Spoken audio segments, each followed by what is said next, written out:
राधे राधे दोस्तों, जय श्री कृष्ण। आज के इस वीडियो का टॉपिक से आप समझ गए होंगे। जीवन में ऐसा कोई व्यक्ति नहीं जिसने कभी दुख, संघर्ष, असफलता या निराशा का सामना न किया हो। दुख जीवन का एक स्वाभाविक हिस्सा है, लेकिन प्रश्न यह नहीं है कि दुख आएंगे या नहीं। प्रश्न यह है कि दुख जब भी आए तो हम उनका सामना कैसे करें। तो जब अर्जुन निराश हो गए थे युद्ध भूमि में, उन्होंने धनुष को नीचे रख दिया। उनके मन में भय था, मोह था और दुख भी था।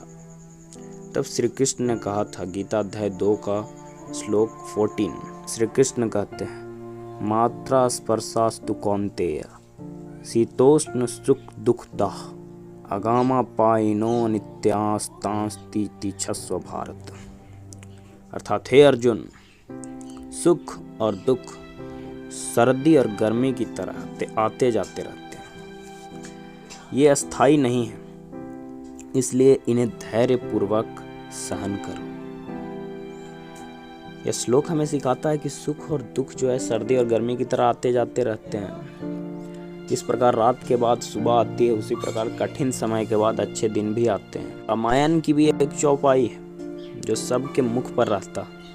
रामायण में जब माता सीता का हरण हो गया तो भगवान राम जंगल जंगल भटके, अनेक कठिनाइयां आई, लेकिन उन्होंने कभी भगवान की व्यवस्था पर संदेह नहीं किया। तुलसीदास जी कहते हैं, होई ही सोई जो राम रचि राखा, को करी तर्क बढ़ावे शाखा। अर्थात वही होगा जो भगवान ने निर्धारित किया है। व्यर्थ के तर्क और चिंता से कुछ नहीं बदलता। नकारात्मक विचारों पर सबसे पहले विजय पाएं, तब ही आप दुखों से लड़ पाएंगे। दुख के समय सबसे बड़ा युद्ध बाहर नहीं, अंदर चलता है। मन बार बार कहता है, मैं हार गया, कुछ नहीं हो सकता, किस्मत खराब है, और यही विचार व्यक्ति को तोड़ देता है। भगवान श्री कृष्ण कहते हैं, गीता 6 का 35, असंशयम महाबाहो मनो दुर्निग्रहम चलम अभ्यासेन तु कौन्तेय वैराग्येन च गृह्यते।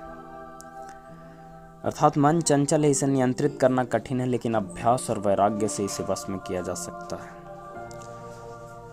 इसलिए अभ्यास करना अति आवश्यक है। राधे राधे दोस्तों।